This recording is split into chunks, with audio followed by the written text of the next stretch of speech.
नमस्कार दोस्तों, हमारे इस मंच पर आप सभी का स्वागत है। दोस्तों, देश के अंदर लोकसभा चुनाव का आज चौथा चरण जो है वो चल रहा है। हरियाणा के अंदर भी 25 मई को चुनाव होने हैं। जैसा कि हम वन बाय वन हर एक लोकसभा का विश्लेषण इस आधार पर कर रहे हैं कि 2014 के अंदर किस पार्टी को कितने वोट मिले, कितने परसेंटेज वोट मिले, 2019 में कितने परसेंटेज वोट मिले, और जब 2019 का विधानसभा चुनाव आया तो तब किस पार्टी को कितने वोट मिले। मेरा किसी पार्टी से कोई भी लेना देना नहीं है। मैं निष्पक्ष तौर पर यह देखता हूं कि परसेंटेज जो 2019 लोकसभा में थे, क्या वो 2019 में भी सेम ही रहे विधानसभा के अंदर, या फिर चेंज हो गया मामला सारा। तो आज हम बात करते हैं इसी कड़ी में हिसार लोकसभा की। हिसार लोकसभा जहां से 2019 के अंदर बृजेंद्र सिंह, जो कि वीरेंद्र सिंह के सुपुत्र हैं, जो कांग्रेस छोड़कर बीजेपी में चले गए थे और वहां से एमपी बने और आईएएस अधिकारी थे, और फिर से वो कांग्रेस में आ गए। लेकिन दुर्भाग्यपूर्ण मामला हुआ कि उन्हें टिकट नहीं मिला। तो 2019 के अंदर बृजेंद्र सिंह एमपी बने। अगर 2014 की बात करें तो यहां से Dushyant Chautala member of parliament रहे, और अगर 2009 की बात करें तो यहां से भजन लाल एमपी बने। अब बात करते हैं हिसार लोकसभा की कि कौन कौन से डिस्ट्रिक्ट लगते हैं। पहली बात तो हिसार ही हो गया खुद। कुछ पार्ट इसके अंदर भिवानी का आता है और कुछ पार्ट जींद का आता है। अगर हम बात करें कि यहां पर कॉन्स्टिट्यूएंसीज कौन कौन सी हैं, तो यहां पर जो कॉन्स्टिट्यूएंसीज हैं वो है उचाना कला, आदमपुर, उकलाना, नारनौंद, हांसी, बरवाड़ा, हिसार, नलवा और भवानी खेड़ा।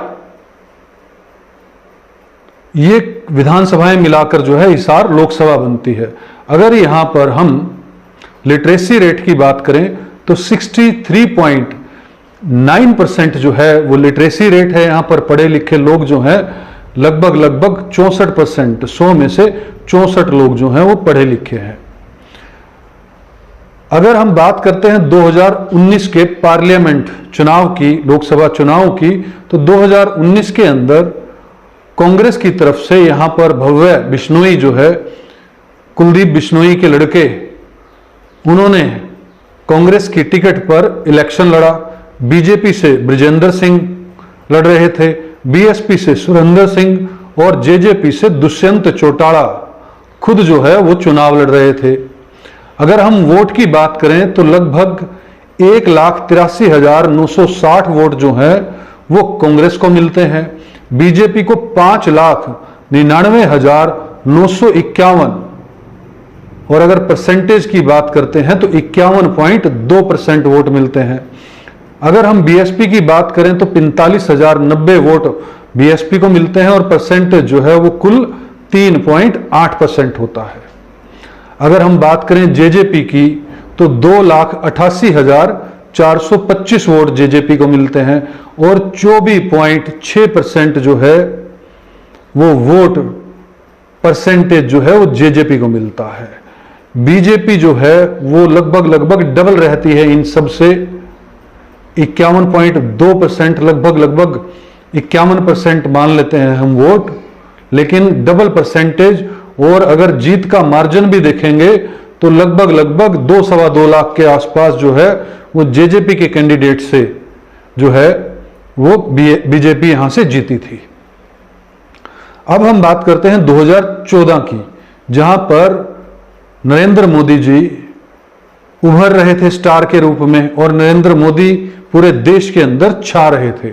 तो 2014 के अंदर अगर हम कांग्रेस की बात करें तो उन्होंने संपत सिंह को टिकट दिया, जो पूर्व में कांग्रेस सरकार के अंदर वित्त मंत्री भी थे। और अगर इनेलो की बात करें तो दुष्यंत चौटाला ने इलेक्शन लड़ा। और अगर हम हजका की बात करें तो कुलदीप बिश्नोई जो है उन्होंने इलेक्शन लड़ा। और अगर हम बीएसपी की बात करें तो मांगे राम को यहां से टिकट दिया गया, और अगर हम आम आदमी पार्टी की बात करें तो डॉक्टर युद्धवीर सिंह को यहां से टिकट दिया गया।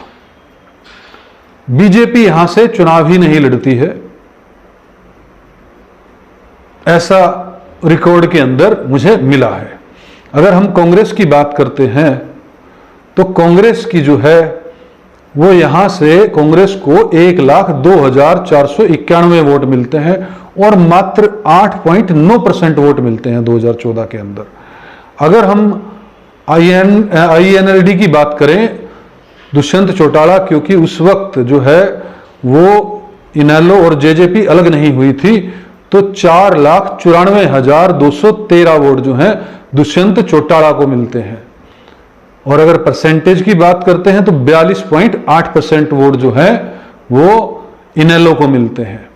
अगर हम हजका की बात करें तो कुलदीप बिश्नोई, जो कि भजन लाल पूर्व में मुख्यमंत्री रहे, उनके पुत्र हैं और इस वक्त जो है वो बीजेपी में है, वो भी चुनाव लड़ते हैं हजका से, और उनको 4,62,219 वोट मिलते हैं। बहुत महत्वपूर्ण है ये बात कि कांग्रेस की अगर देखा जाए तो कांग्रेस की सारी वोट जो है वो हजका के पास जाती हुई दिख रही है।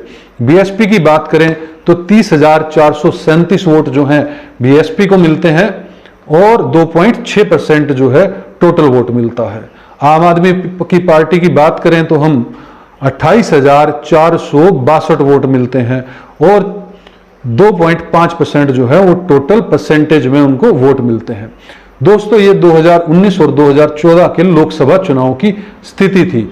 दुष्यंत चौटाला जो है 2014 में जो है वो एमपी बनते हैं यहां। अब हम बात करते हैं 2019 के जो विधानसभा चुनाव हुए थे 2019 के अंदर, उनमें किस किस पार्टी की क्या स्थिति थी, क्योंकि वो 2019 लोकसभा में मोदी फैक्टर चलता है, तो फिर जब स्टेट के चुनाव होते हैं तो कहानी क्या कहती है। अगर हम बात करते हैं तो यहां पर कांग्रेस को 2,13,967 वोट मिलते हैं। 18.2% वोट जो हैं परसेंटेज के हिसाब से मिलते हैं। अब आप ये देखिए कि 2019 की अगर हम बात करें तो 15.7% वोट जो हैं वो कांग्रेस को मिले थे और इसमें जो है 3% जो है वोट परसेंटेज बढ़ जाता है। अगर हम बीजेपी की बात करें तो 4,27,092 वोट जो हैं वो बीजेपी को मिलते हैं और परसेंटेज में बात करें तो 36.3% वोट जो है वो बीजेपी को मिलते हैं। लोकसभा में 52% वोट हो जाते हैं और वही विधानसभा के अंदर 36.3। एकदम से ग्राफ जो है वो नीचे गिरता है, लेकिन बाकी पार्टियों से बेहतर ही रहता है।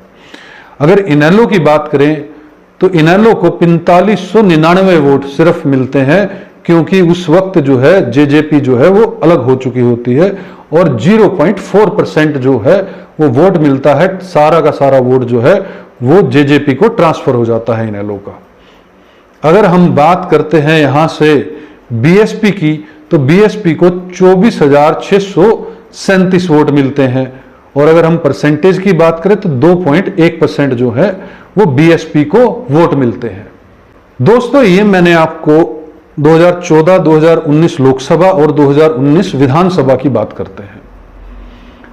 अब की बात करें अगर हम 2024 की, तो 2024 के अंदर कांग्रेस से जयप्रकाश को टिकट दिया गया है हिसार से। बहुत पुराने कांग्रेस के नेता हैं और भूपेंद्र सिंह हुड्डा के खास हैं।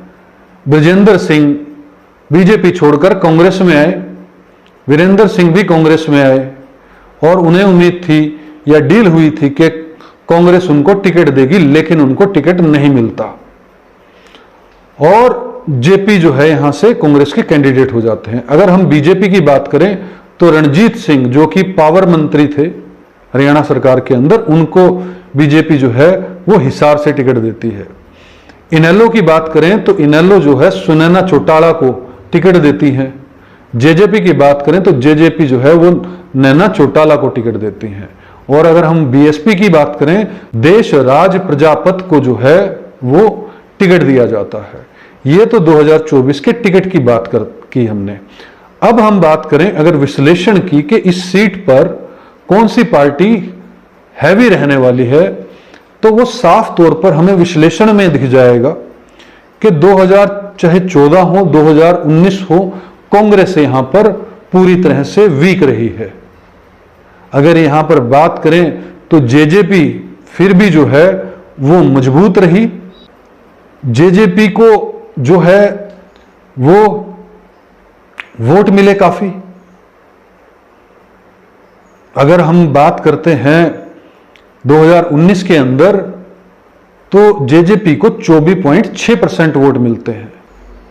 तो हम देखते हैं ये बात कि जो कांग्रेस है यहां पर पूरी तरह से कमजोर स्थिति में दिखती है।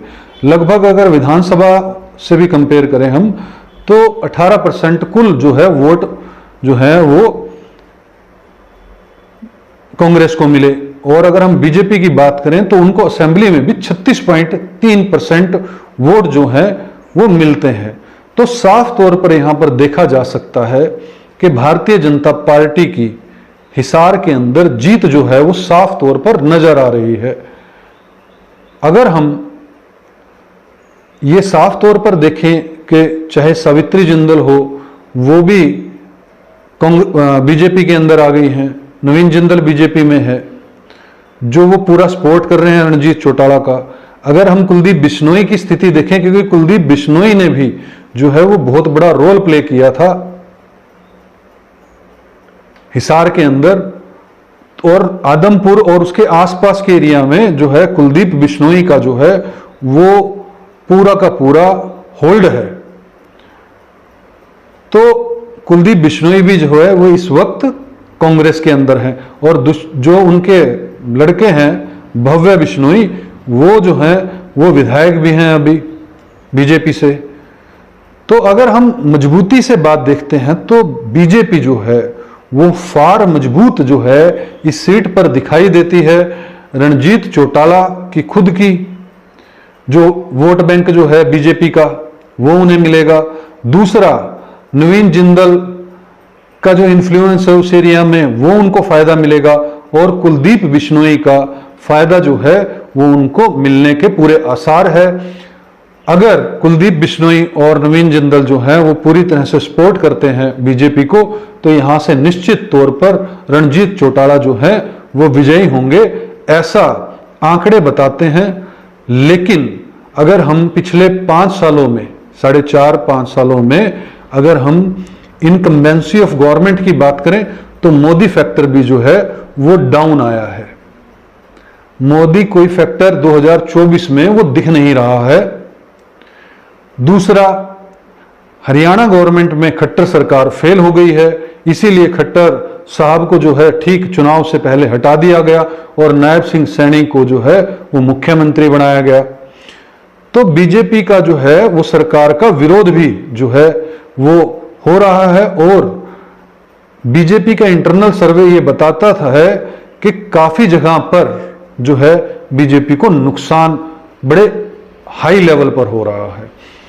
देखिए, चुनने वाला जो है वो मतदाता है। हिसार की जनता किसको चुनती है?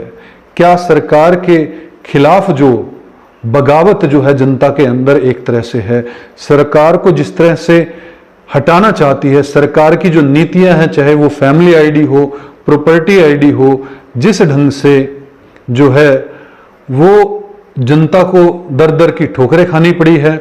लेकिन बिना खर्ची बिना पर्ची जो है वो भी एक मामला है जिस पर जो मनोहर लाल खट्टर हैं बार बार अपने आप को शाबाशी दे रहे। बहुत से जो लोग हैं वो भी सामने आकर ये बात कह रहे हैं कि हमने तो एक भी रुपया जो है वो नौकरियों के अंदर दिया नहीं। गरीब माँ बाप के जो बच्चे हैं वो नौकरियों पर गए हैं।